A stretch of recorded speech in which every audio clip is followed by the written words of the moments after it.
നമസ്കാരം കൂട്ടുകാരെ, എല്ലാവർക്കും വീഡിയോയിലേക്ക് സ്വാഗതം. ഞാനിന്നിവിടെ പഴം പായസമാണ് ഉണ്ടാക്കാൻ പോകുന്നത്. അതിനായിട്ട് ഞാനിവിടെ 1.5 കിലോ നേന്ത്രപ്പഴം എടുത്തിട്ടുണ്ട്. നേന്ത്രപ്പഴത്തിൻ്റെ 2 വശവും കട്ട് ചെയ്ത് കളഞ്ഞതിന് ശേഷം നമുക്ക് കുക്കറിലേക്ക് വെച്ച് കൊടുക്കാവുന്നതാണ്.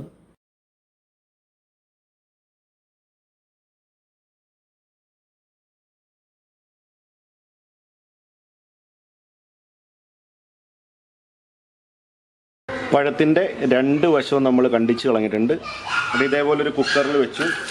ഇനി നമുക്ക് ഇതിനകത്തേക്ക് വെള്ളം ഒഴിച്ചു കൊടുക്കാം. പഴത്തിനൊപ്പം തന്നെ വെള്ളം ഒഴിച്ചാൽ മതി. ഇനി കുക്കർ മൂടി വെച്ച് ഒരു 2 വിസിൽ വരുന്നവരെ നമുക്ക് വെയിറ്റ് ചെയ്യാം. പഴം തണുത്ത് കഴിഞ്ഞതിന് ശേഷം സ്കിന്ന് റിമൂവ് ചെയ്തിട്ട് നമുക്ക് മിക്സിയിൽ നല്ലപോലെ അരച്ചെടുക്കാം.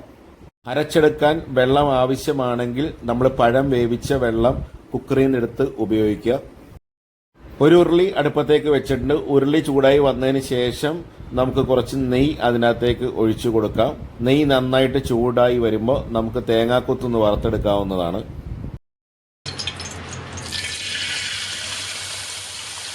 കുറച്ച് തേങ്ങാക്കൊത്തൊന്ന് വറുത്തെടുക്കാം.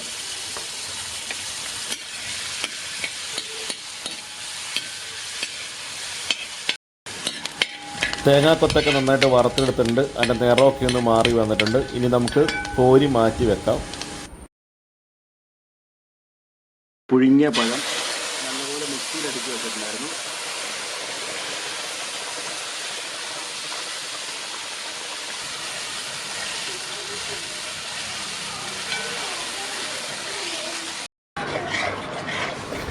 പഴം മിക്സിയിൽ അടിച്ചത് നെയ്ക്കകത്തിട്ടൊന്ന് വഴറ്റിയപ്പോൾ ഒന്ന് തിക്കായി വന്നിട്ടുണ്ട്. ഇനി നമുക്ക് ഇതിൻ്റെ അകത്തേക്ക് ഉരുക്കി വെച്ചിരിക്കുന്ന ശർക്കര ചേർത്ത് കൊടുക്കാം. നമ്മുടെ ശർക്കര ഒന്ന് അരിച്ചിടുക. അരിച്ചേ ഒഴിക്കാവുള്ളൂ. അപ്പോൾ നമ്മളെടുത്തിരിക്കുന്ന 1.5 കിലോ പഴമാണ്. അപ്പോൾ ഞാനിവിടെ 1.5 കിലോ ശർക്കര നമ്മൾ ഉരുക്കിയെടുത്തിട്ടുണ്ട്.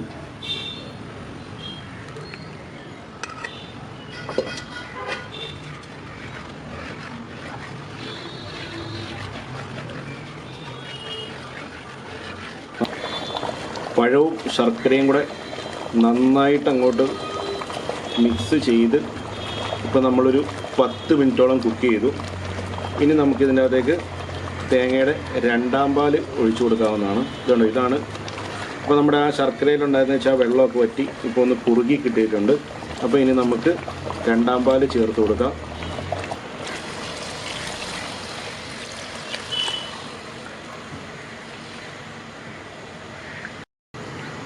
ഒന്നര കിലോ നേന്ത്രപ്പഴമാണ് എടുത്തിരിക്കുന്നത്.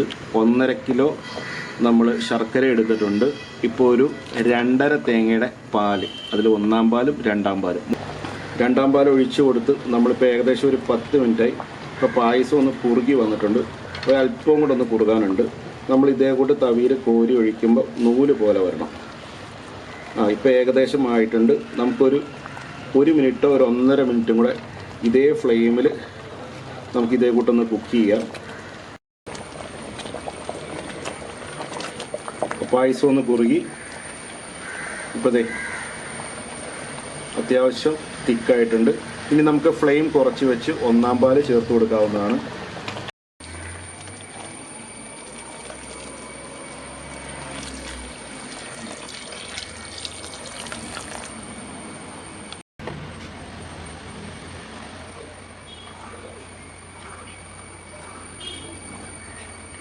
ഒന്നാം പാൽ ഒഴിച്ചു കൊടുത്തതിന് ശേഷം ഒരു കാരണവശാലും പായസം തിളയ്ക്കാനായിട്ട് പാടില്ല.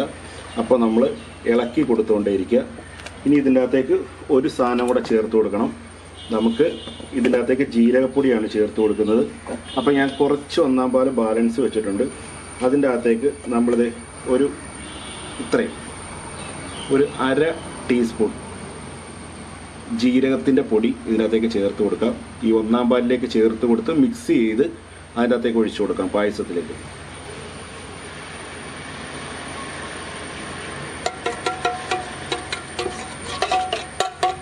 കട്ടയൊന്നുണ്ടാവരുത്.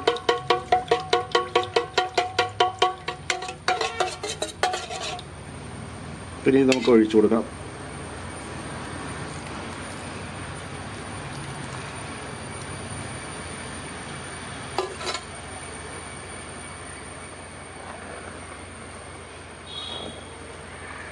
ജീരകത്തിൻ്റെ പൊടിയല്ലാണ്ട് നമ്മൾ വേറെ ഏലക്കയോ ചുക്കോ ഒന്നും ഇതിനകത്ത് ചേർത്ത് കൊടുക്കുന്നില്ല. പഴം പായസത്തിന് നോർമലി ജീരകത്തിൻ്റെ പൊടിയാണ് ചേർക്കുന്നത്. നിങ്ങൾക്ക് വേണമെന്നുണ്ടെങ്കിൽ ഏലക്കപ്പൊടി ചേർത്ത് കൊടുക്കാൻ പ്രശ്നമൊന്നുമില്ല. എന്നാലും ജീരകത്തിൻ്റെ പൊടിയാണ് അതിൻ്റെ കറക്റ്റ് ടേസ്റ്റ്. അപ്പോൾ നമുക്ക് ഒന്നാം പാല് ചേർത്തതിന് ശേഷം ഒരു ഒറ്റ മിനിറ്റ് ഇതിനകത്ത് ഇട്ടൊന്ന് കുക്ക് ചെയ്യാം. ഒരു കാരണവശാലും തിളയ്ക്കാൻ പാടില്ല. ഇനി ഇതിനകത്തേക്ക് നമുക്ക് നേരത്തെ വറുത്ത് വെച്ചിരിക്കുന്ന തേങ്ങാക്കൊത്ത് ചേർത്ത് കൊടുക്കുന്നുണ്ട്.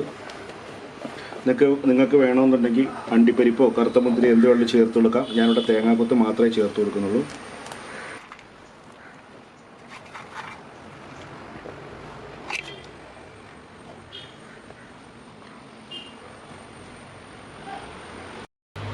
അപ്പോൾ നമ്മൾ ഫ്ലെയിം എല്ലാം ഓഫ് ചെയ്തു. ഇനി നമുക്ക് ഇത് മറ്റൊരു പാത്രത്തിലേക്ക് പകർത്തണം. പായസമൊക്കെ ഉണ്ടാക്കിയ അന്നേരം തന്നെ മറ്റൊരു പാത്രത്തിലേക്ക് പകർത്തുക. ഇല്ലാന്നുണ്ടെങ്കിൽ പായസം ഈ ഉരുളിയുടെ ചൂട് കൊണ്ട് ഒന്നുകൂടി കുറുകാനായിട്ടുള്ള ചാൻസ് ഉണ്ട്. അപ്പോൾ നമ്മുടെ പഴം പായസം റെഡി ആയിട്ടുണ്ട്. വീഡിയോ എല്ലാവർക്കും ഇഷ്ടമായെന്ന് വിചാരിക്കുന്നു. നന്ദി, നമസ്കാരം.